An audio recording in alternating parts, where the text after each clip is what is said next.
আমার যে কি মজা লাগছে, আমি এখন একটি পরীর দেশে। আমার সাথে একটি সাদা পরী দেখা হয়েছে, সে আমার পরম বন্ধু। হ্যাঁ, আমারও অনেক মজা লাগছে তোমার সাথে দেখা হয়ে। তাই নাকি বন্ধু? হ্যাঁ। বন্ধু, তোমার রাজ্যে এত গাছ কেন? আমার রাজ্যে অনেক গাছ, গাছ তো আমাদের পরম বন্ধু। হ্যাঁ, চলো আমরা গাছের নিচে বসে দিয়ে কথা বলি। হ্যাঁ চলো চলো।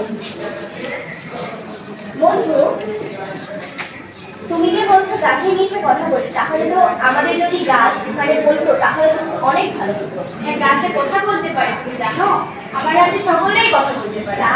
হ্যাঁ, তুমি কি জানতে চাও বলো? আমি জানতে চাই যে গাছ কিভাবে খাবার তৈরি করে। ও, তুমি জানতে চাও গাছ কিভাবে খাবার তৈরি করে? হ্যাঁ। আচ্ছা, তাহলে জেনে নাও। আচ্ছা গাছ বন্ধু, তুমি বলো তো তুমি কিভাবে খাবার তৈরি করো? আমি সূর্য থেকে আলো নেই, মাটি থেকে পানি নেই, বাতাস থেকে কার্বন ডাই অক্সাইড নিয়ে আমি আমার খাদ্য তৈরি করি।